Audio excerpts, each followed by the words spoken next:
voudrais simplement exprimer les remerciements du chef de l'État, le président du Conseil national pour la sauvegarde de la patrie, le général Tchani, qui me charge de porter ce message d'espoir.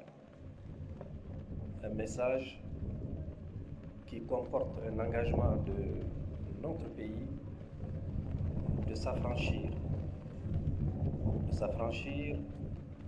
et de lutter pour la sauvegarde de sa dignité.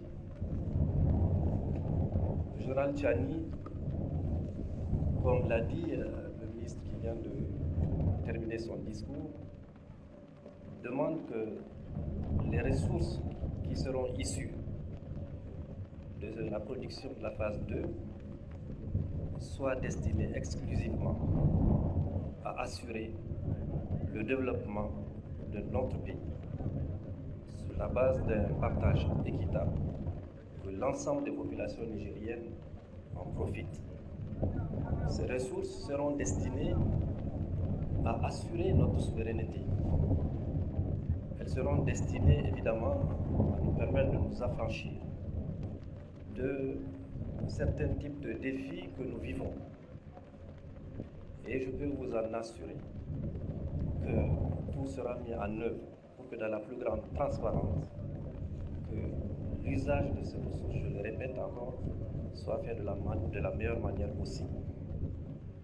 Cette cérémonie qui nous réunit est historique. Historique parce qu'elle rappelle 2008, où il faudrait faire justice à l'ancien président Tandja, paix à son âme, qui a cru et mis en route le projet d'exploitation de notre pétrole issu de cette zone d'Agadez.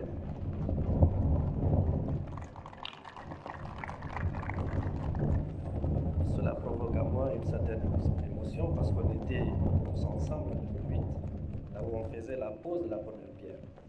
Par la grâce de Dieu, on se retrouve aujourd'hui sur la phase numéro 2 et le général Tchani tient absolument à ce que tous ensemble nous puissions voir ce pétrole qui va quitter notre pays pour aller vers l'océan Atlantique puisse servir à l'ensemble des Nigériens. Donc je dis, je ne vais pas faire un discours, je voudrais encore une fois remercier tous ceux qui ont fait le déplacement ici, tous ceux qui ont contribué à la mise en œuvre de ce projet intégré et rassurer les populations relevantes de cette zone qu'ils seront partie prenante de l'utilisation et du bénéfice pour le bien de notre population. Mesdames et messieurs, je vous remercie.